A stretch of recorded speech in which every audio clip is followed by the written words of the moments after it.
John Jones versus Cyril Gane.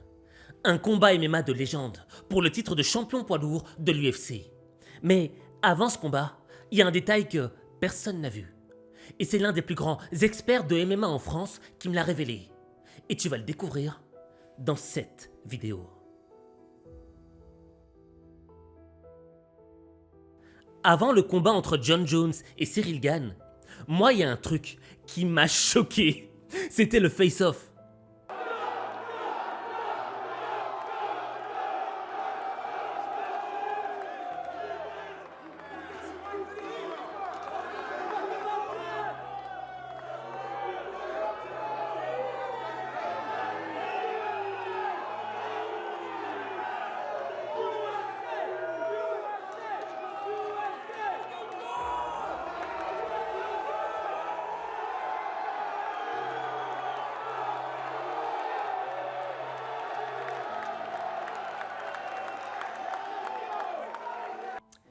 Scène extrêmement bizarre. T'as l'impression que John Jones c'est un prédateur qui est en train de renifler sa proie, de chercher le sang, de voir par où il pourra le manger d'abord. Et tu vois Cyril Gane, tu vois, il dit mais qu'est-ce qu'il fout ce mec? Bref, c'était une scène extrêmement bizarre. Mais il y avait un autre élément qui était tout aussi bizarre. C'est la réaction des médias. Parce que dans les médias, t'as l'impression que John Jones a déjà remporté la victoire. Pourquoi ? Parce que c'est une légende, parce que c'est le Michael Jordan du MMA. Et à contrario, t'as l'impression que Cyril Gane, il est sous-coté, qu'il a perdu d'avance. Et j'ai trouvé ça vraiment bizarre. Et j'ai décidé d'en parler avec un expert du MMA, un expert de la préparation physique, quelqu'un qui est un monstre et qui a entraîné des monstres, Clément Marcoux. Et après la discussion avec Clément Marcoux, j'ai découvert un détail qui a complètement changé ma vision de ce combat entre Cyril Gane et John Jones. Et à partir de ces détails, j'ai compris qui allait remporter la victoire. Et ce que je te propose, c'est qu'on regarde ensemble l'entretien avec Clément Marcoux et qu'après je te dise qui va remporter la victoire. Donc bonjour Clément. Salut à tous. Alors Clément, moi j'ai une première question à te poser par rapport à ce combat. Je comprends pas pourquoi John Jones fait peur à tout le monde. Jones, il fait peur à tout le monde, en fait, pour la simple et bonne raison qu'il a combattu 15 fois pour le titre. Il n'a jamais perdu. Il a seulement un non-contest, car il a été contrôlé positif du coup aux stéroïdes contre Daniel Cormier. Donc le résultat a été annulé. Et c'est le combattant qui a été le plus jeune champion de l'UFC de l'histoire, à seulement 23 ans. Et surtout, il a battu une ancienne légende du MMA qui s'appelle Shogun Rua. Et c'est pour ça, il fait peur en termes de précocité. Son palmarès aussi parle pour lui-même. C'est un combattant qui est ultra complet, qui sait boxer, qui sait lutter, qui est vicieux en plus. Tu sais, ça a été un des premiers à vraiment faire parler ses coudes, à faire des tips dans les genoux. Tu vois, donc à blesser ses adversaires. C'est quoi un tips dans le genou? Mais tu sais, c'est comme un sidekick ou un front kick, un coup de pied dans le genou en fait. Aïe. Un D'accord. peu comme un direct, tu vois. Ce qu'on voit beaucoup en boxe française. D'ailleurs, il dit qu'il s'est beaucoup inspiré de la BF. D'accord. Donc c'est des coups de pied d'arrêt qui sont quasiment interdits dans toutes les structures. Pourquoi Parce que ça peut blesser son partenaire d'entraînement. Mais lui, du coup, c'est des coups qu'on appelle, nous, entre guillemets, sales. Et lui, c'était une de ses spécialités. Pareil, il fait une sorte de torsion quand il est collé, donc au clinch. Il fait toujours une torsion d'épaule, de coude, qui a posé des problèmes à pas mal de ses adversaires.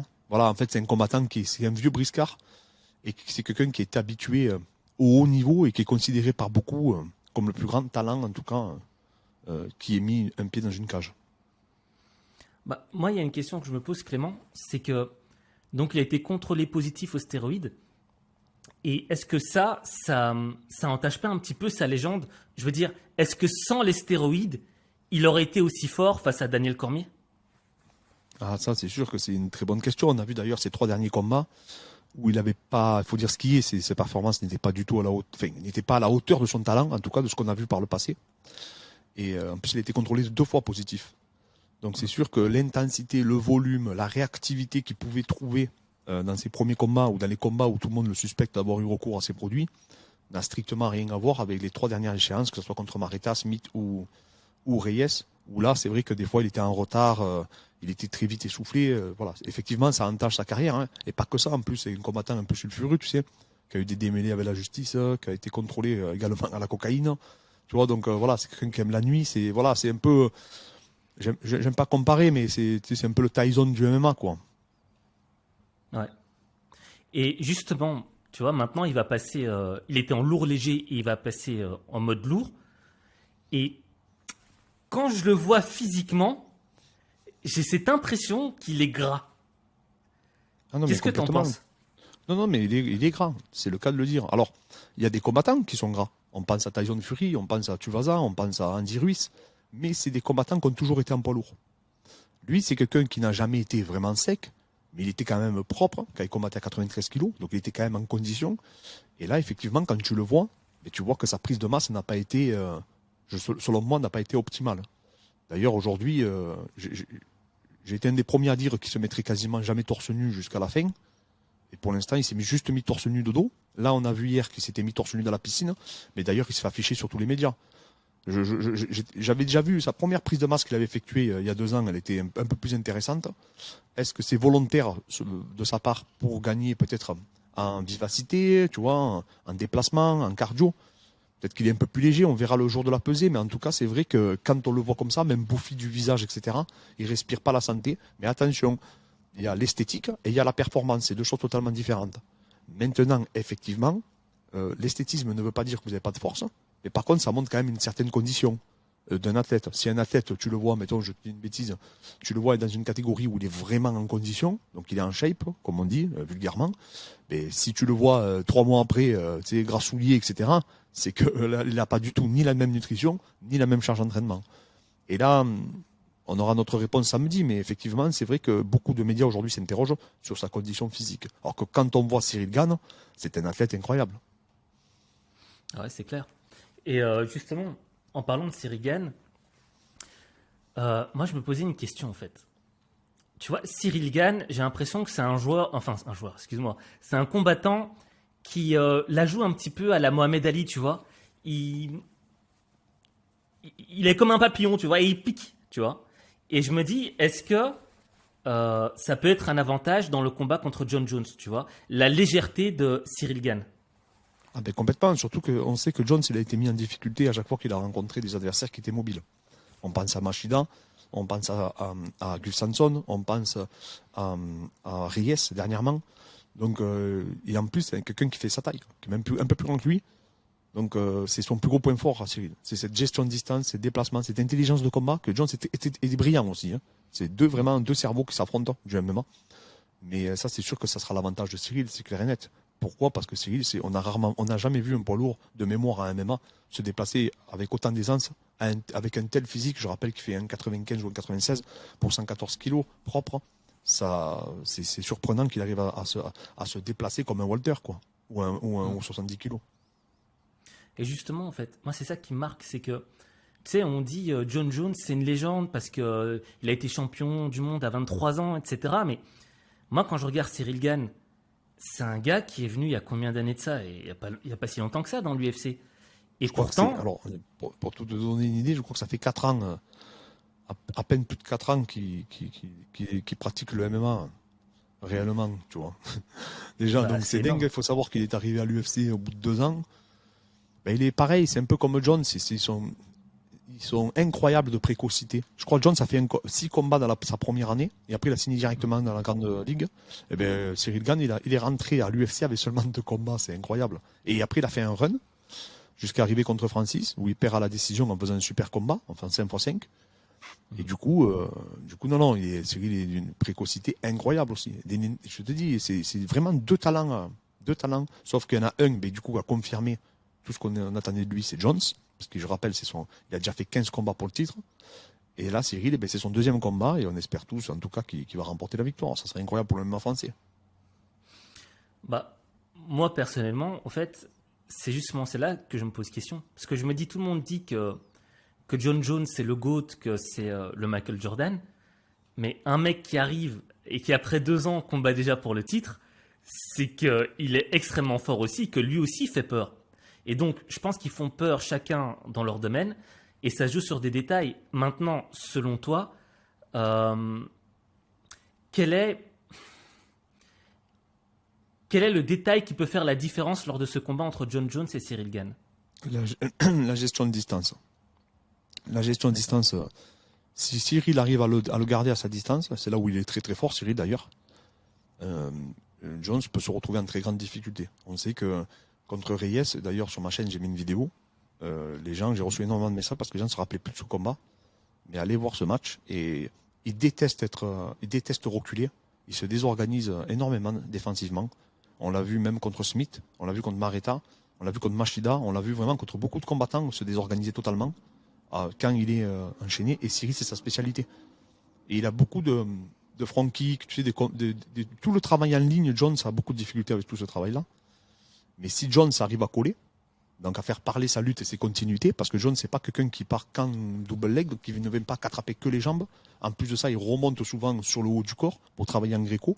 Et toutes ces continuités, c'est là où il est brillant. Et c'est là où on a rarement vu un mec aussi complet dans ces catégories-là, en tout cas. Mais bon, c'est celui qui va réussir, du coup, à imposer cette distance et ce rythme qui va, selon moi, l'emporter. Mais c'est possible que ça soit dans un sens ou dans un autre, qu'on n'ait même pas lieu à un combat serré, en réalité. Peut-être que ça sera à sens unique d'un côté ou de l'autre. Ça, je ne serais pas étonné, en tout cas. D'accord, d'accord. Et moi, je vais me poser une question, Clément. Tu vois, quand je regarde un peu certains combats de John Jones, avant qu'il commence, avant qu'il entre, enfin, au moment où il rentre sur le ring et que la cloche sonne, je le vois en position animale, quoi. Tu vois, il est, je sais pas, en mode gorille ou je sais pas quoi. Et, euh, et est-ce que tu penses que avec son poids là aujourd'hui, il pourrait faire encore la même chose? Et est-ce que ce côté animal est vraiment utile au combat? Oui, oui, il a cette facilité, il a des compétences motrices quand même qui sont largement au-dessus de la moyenne. Maintenant, je te dis, le dernier combat où on l'a vu assez lourd, c'était contre Vincent Prieux, il était beaucoup moins agile. Et son dernier match, il était beaucoup moins agile également. Il a eu énormément de difficultés à ramener Reyes au sol. Il était beaucoup moins explosif. Donc si on a le Jones qu'on a vu contre Reyes, ça risque d'être très compliqué. Par contre, si on a le Jones qu'on a vu contre Ryan Bader ou d'autres adversaires à son apogée, ou même contre le premier match contre Daniel Cormier, il peut faire une belle performance. Mais quand bien même, je te dis ça, mais en réalité, je fais des plans un peu aléatoires parce qu'on ne sait pas. Il n'a jamais affronté un mec comme Cyril. Cyril n'a jamais affronté un mec comme Jones, avec la lutte de Jones, mais lui n'a jamais affronté un mec d'un mec 95 qui fait 100. Je te rappelle, le Reyes, il combat à 93. Là, on parle d'un mec qui fait 114 kilos. Je ne sais pas si les gens se rendent forcément compte, il y a 21 kilos d'écart, même si Jones est plus lourd hors combat. Mais tu le vois, les deux physiquement, tu vois directement qu'il y a un vrai poids lourd et l'autre non. Je rappelle qu'il monte de catégorie. Et il ne prend pas un petit poids lourd. Tu vois, Miocic est arrivé à 104 kilos, je crois, à son dernier combat. Pas un gros poids lourd. Là, on parle vraiment d'un des plus gros avec Francis Ngannou. Donc, il faut voir comment il peut gérer ça. Et techniquement parlant, et je te dis, autant Jones est décontracté, autant il est relâché, autant il est très intelligent, très tactique. Mais là, il est face à un mec qui est totalement détaché du MMA. Cyril Gane n'est pas un fan de MMA. C'est un mec qui fait ça par son plaisir, il kiffe. Et c'est très très dur d'affronter un mec comme ça. Parce qu'il n'est pas du tout Pourquoi? stressé, il est très relâché. Il est extrêmement relâché, en fait, il n'a pas de stress, tu vois. Il y a une anecdote sur lui qui est incroyable. Son adversaire rentre avant lui, tu vois, dans un combat, et il dit à son coach, oh purée, elle est incroyable cette chanson, vous pouvez faire un Shazam. Tu vois, c'est incroyable. Et même contre Francis, tout le monde pensait qu'il allait être stressé, debout et tout. Mais pas du tout. Il a mis coup de coude retourné, coup de pied retourné, s'est permis des trucs qu'on n'a jamais vu contre Francis, tu vois. Non, il a ce relâchement, cette capacité à être détaché de cette discipline, et à s'amuser. Et John, c'est exactement pareil. John, c'est très relâché, très décontracté, très appliqué. Donc c'est pour ça que j'ai vraiment hâte de voir cette opposition. Et justement, j'ai une question par rapport à ça. Ben, vu que les deux sont très détachés, est-ce que l'aspect mental va jouer? Qu'est-ce que je veux dire par là? C'est que, tu vois, il y avait ce combat entre John Jones à un moment et je sais pas comment il s'appelle, Lyoto Machida. Lyoto Machida. Machida, ouais. Et c'est un gars qui est expert en karaté et apparemment, lors du premier round, on avait vu le visage de John Jones qui s'était un petit peu déconfit parce qu'il ne savait pas comment le prendre, tu vois. Et est-ce que c'était lié à un aspect mental? Et est-ce que tu penses que au niveau de l'aspect mental, est-ce que tu penses que c'est John Jones qui a plus de mental ou c'est Cyril Gane? Non, mais ça, je sais pas. Je pense que les deux, ils ont. C'est un mental différent. C'est pas parce que tu es agressif, plus méchant dans tes propos, que tu vas être plus méchant en combat. Ça veut rien dire du tout. Mhm. On a vu Cyril sur ses 3 derniers combats, il a jamais lâché. Il affronte les 3 plus gros punchers de la catégorie. Il en a arrêté 2 sur 3. Tu vois. Donc, et quand il a des très mauvaises intentions quand il frappe Cyril. Hein. On l'a vu contre Santos quand il a mis, le coup de coude dans la mâchoire. Pareil, quand on l'a vu contre Derek Lewis, qu'il y a mis. On a vu contre Tuivasa. Je sais pas si tu as vu comme il finit à Paris, au Ouais. main event. Il le termine salement. Cyril a de très mauvaises intentions avec ses genoux, ses coudes et tout. Mais Jones également. Donc moi, je m'attarde pas à ça, tu sais, aux déclarations de dire je vais lui arracher la tête ou l'autre. Cyril, il est pas du tout dans ça. Jones non plus. Jones, c'est pas un mec qui parle beaucoup. Là, il dit qu'il est en mission. Les gens disent qu'il est concentré. Moi, j'attends de voir. Mais en tout cas, c'est vrai, je te rejoins quand tu vois son physique. Euh, je sais pas, on l'a connu beaucoup plus en forme que ça, même dans sa montée de poids lourd. Il avait dit qu'il arriverait à 114 kilos propres. Tu vois, il a dit beaucoup de choses, Jones. Il a dit je vais arriver, tout le monde va être bluffé quand je vais me mettre torse nu, je serai à 114 kilos sec, on verra la tête qu'ils vont faire. Et là, aujourd'hui, ça se retourne contre lui, tu vois. Donc, comme je te dis, ça veut rien dire. Il peut arriver gras et performant, ça, il n'y a pas de problème. Mais c'est ses déclarations, tu vois. Déjà, par exemple, ça, c'est une déclaration qui n'est pas du tout en adéquation avec les faits. C'est-à-dire que lui, il déclare un propos, mais après, derrière, les faits ne suivent pas derrière. Et donc là, on verra, hein, parce que là, il sait aussi, et Cyril le sait également, ni l'un ni l'autre n'arriveront à déstabiliser l'autre avec des paroles. Il n'y aura que le jour du combat où ils arriveront à déstabiliser l'un ou l'autre, tout simplement. Parce que c'est pas des mecs qui sont atteints parce que tu es agressif envers eux, quoi. Et j'ai une dernière question à te poser, Clément. Ça fait 3 ans que John Jones n'a pas combattu. Et moi, je me pose justement une question, tu vois. Il y a une polémique comme ça où il y avait Cyril Gane qui avait dit, ouais, j'ai commencé l'entraînement quand j'ai appris que j'allais combattre Jones, etc. Et dans les médias américains, ils disaient, non, mais ça va être dangereux pour Cyril Gane parce que John Jones, c'est un monstre, etc. Mais moi, je me dis, mais attends, mais Cyril Gane, il a fait plein de combats et John Jones, il a pas combattu depuis 3 ans, je pense. Est-ce que justement, ce serait pas le contraire? Est-ce que ce combat ne serait pas dangereux pour John Jones? Ah, mais oui, complètement. De toute façon, tous les compétiteurs qui vont nous écouter, ils savent très bien que tu ne peux pas remplacer la compétition. Et ce que ça engendre. Et on l'a très peu vu s'entraîner, Jones. On a vu des phases de lutte avec Jiden Cox, on a vu du travail à même nu. On l'a vu beaucoup, il a changé 4 ou 5 fois de préparateur physique, je sais pas combien de fois de nutritionniste, tu vois. Tout ça, c'est pas très Ouais. encourageant. Il a été viré son gym aussi parce qu'il a eu une affaire, tu sais, où il a tamponné une femme enceinte en voiture.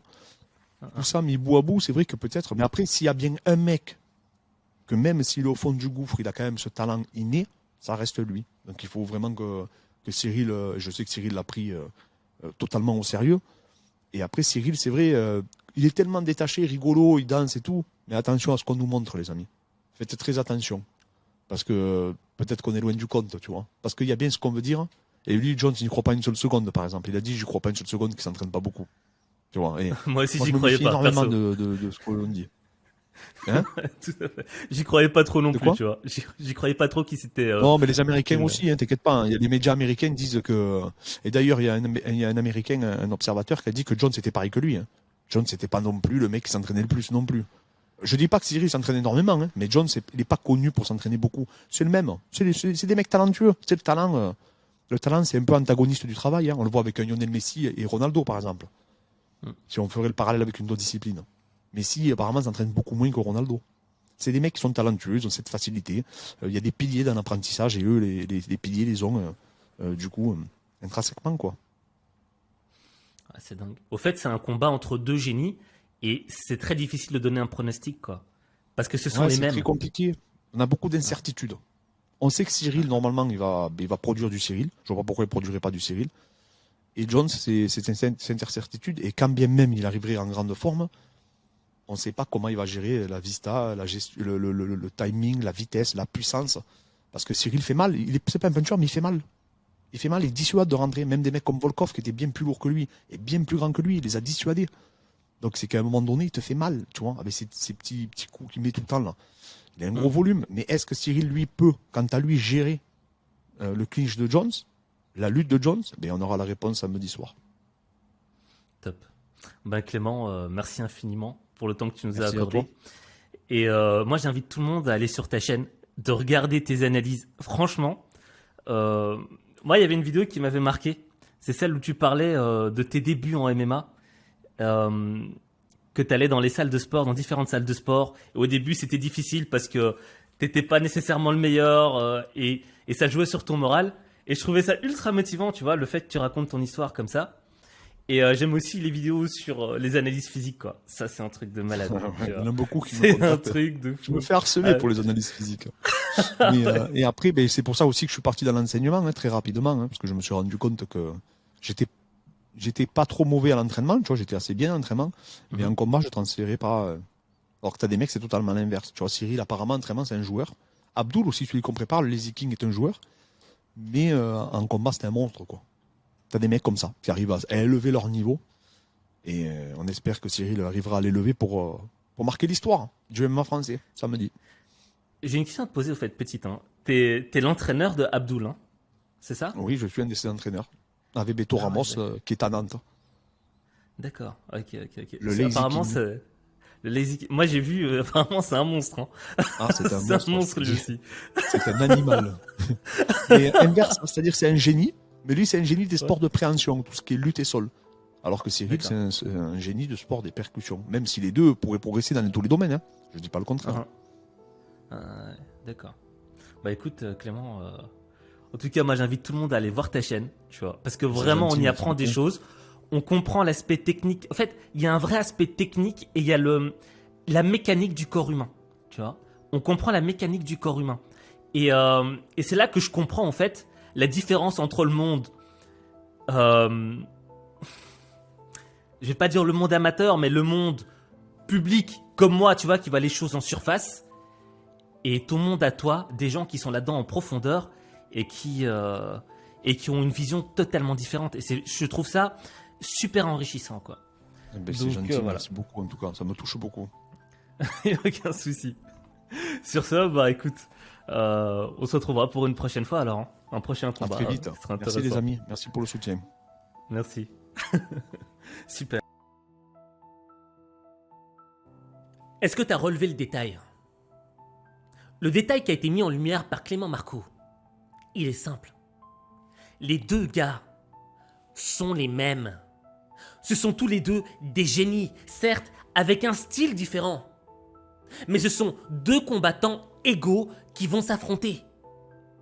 Et de là, on se dit, mais au fait, ça va être extrêmement difficile de les départager. Maintenant, je pense qu'il y a un élément qui va les départager. C'est le why, le pourquoi. Tu vois, John Jones, il l'a dit en interview, il est en mission. Il a un pourquoi. Il sait pourquoi il va se battre. Et on sent que le mec est extrêmement préparé mentalement. Il a faim. Il veut manger Cyril Gane. Maintenant, Cyril Gane, tu sais, on entend toujours dans les médias, ouais Cyril, le bon gamin, le gars gentil, etc. Et le problème, c'est que on a souvent tendance à associer les gens gentils à des personnes qui sont faibles. Et tu le vois, John Jones, il est pas gentil. John Jones, c'est un mec méchant. Et donc les gens ont tendance à avoir peur. Ils disent, ouh, ce gars-là est un sauvage. Ce gars-là n'est pas gentil. Il va ne faire qu'une bouchée de Cyril Gane. Mais la différence se joue sur le why. Tu vois, le pourquoi de John Jones est un pourquoi qui est basé sur l'ego. Le mec veut assurer son statut de légende. Le mec veut faire un truc que personne n'a jamais fait dans l'histoire de ce sport. Il se bat pour lui. Mais Cyril Gane, et ça c'est un truc qui m'a marqué, tu sens qu'il est détaché, tu vois, qu'il est détaché de l'enjeu du MMA. Et ça c'est un truc que j'ai remarqué lors de son interview avec La Sueur. Il avait dit que pour lui le plus important c'était quoi? C'était son équilibre. Surtout sa famille. Et là, tu prends conscience en fait que c'est pas que le gars en a rien à foutre du MMA, mais c'est que le gars a décidé de réaliser un tableau de ses priorités. Et la priorité des priorités, c'est quoi? C'est sa famille. C'est les gens qu'il aime. c'est pas sa légende personnelle. Et ça, c'est ce que j'appelle un homme qui prend ses responsabilités. Et donc, dans l'octogone, il y a un gars qui va se battre avec une motivation qui sera basée sur l'ego. Mais il y en a un autre qui va se battre avec une motivation qui est basée sur l'amour. L'amour des siens. Et en réalité, tu vois, quand tu te bats pour toi, quand ta motivation est basée uniquement sur toi, sur le fait de devenir une légende, c'est pas une motivation qui est vraiment solide. Parce que le jour où tu vas commencer à douter, le jour où tu vas prendre conscience que tu es loin de l'objectif, que tes capacités sont pas aussi bonnes que tu le pensais, ta motivation va commencer à diminuer, ta confiance en toi va baisser. Tandis que si tu es conscient que l'adversaire qui est en face de toi est extrêmement fort, beaucoup plus fort que toi, que certes, tu as des capacités, mais peut-être pas assez suffisantes pour atteindre l'objectif, mais que tu as une vraie motivation derrière. Pas toi, pas devenir simplement une légende, mais te battre pour les gens que t'aimes. Pour l'honneur de ceux que t'aimes. Crois-moi que ta motivation, elle se décuple. Elle devient ultra solide. Et tu deviens inarrêtable. Tu sais, ça me rappelle cette scène de Dragon Ball Z, tu vois, où t'avais Son Goku qui combattait Freezer. Et t'as un moment où, tu vois, Son Goku il se bat, quoi, et ouais, il donne tout ce qu'il a, mais c'est pas suffisant. Et à un moment, t'as Freezer qui tue Krillin. Et là, Son Goku se transforme en super guerrier. Sa motivation s'est décuplée. Certes, c'est peut-être qu'un dessin animé, mais il y a une vraie leçon de vie derrière. En réalité, quand on se bat pour soi, notre motivation, elle n'est pas toujours au top. Mais dès qu'on touche au nôtre, notre motivation se décuple. On devient plus fort. On devient inarrêtable, même si l'épreuve qui est en face de nous est plus grande que nous. On n'en a plus rien à faire. C'est la raison pour laquelle je pense que Ciryl Gane peut remporter ce combat. Parce que certes, comme je te l'ai dit, les gens voient Ciryl Gane comme un mec gentil, ils pensent qu'il est pas hargneux, ils pensent des choses fausses sur lui parce qu'ils le regardent en surface. Mais quand tu regardes cet homme, dans le fond, l'amour qu'il a pour les siens est tellement profond que si tu oses toucher au sien, il se transforme en super guerrier. C'est pour ça que je pense que on doit s'inspirer de Ciryl Gane. Parce qu'on vit dans un monde selfish, un monde égoïste où il n'y a que nous qui comptons, où on doit être sous la lumière. Au fait, les valeurs de ce monde se sont perverties. Et moi, Ciryl Gane, il m'a mis une grosse claque. Parce que le mec, j'ai compris au fait qu'il avait fait un choix dans sa vie. Le MMA, c'est bien, mais la famille, c'est mieux. Et en réalité, quand tu choisis la famille, quand tu choisis de mettre en priorité les choses qui ont une vraie valeur, parce qu'une ceinture, ça ne vaut rien. Une ceinture, c'est qu'un objet, c'est pas du concret. Quand tu vas mourir, tu vas pas être enterré avec tes ceintures. Mais le jour où tu vas mourir, tu vas être entouré des tiens. Tu vois ce que je veux dire? Désolé, je suis ému, j'arrive plus à parler français. Mais c'est ça le truc. Quand tu vas mourir, dans ton cœur, tu vas emporter l'amour des tiens. Quand tu vas mourir, tu vas laisser des souvenirs et de l'amour dans le cœur de ceux que t'aimes. Pas des ceintures, pas de l'argent. Moi, j'ai perdu des gens qui avaient rien. Qui m'ont rien laissé. D'un point de vue physique. Mais qui, d'un point de vue sentimental, m'ont laissé des trucs qui pourront jamais mourir à l'intérieur de moi. Qui m'ont laissé une force intérieure. Et tu vois, quand dans la vie, tu décides d'avoir un pourquoi qui est lié à ça, qui est lié à des choses qui sont pas physiques, pas à des choses de ce bas monde, mais des choses qui sont plus hautes que ce monde, tu deviens inarrêtable. Tu deviens quelqu'un de différent. C'est la raison pour laquelle moi je mise sur Ciryl Gane. Et je pense que si toi, tu appliques le même principe de vie que Cyril Gann dans la tienne, tu vas transformer ta vie. Mais ta vie, il n'y a que toi qui peux la transformer. Il n'y a que toi.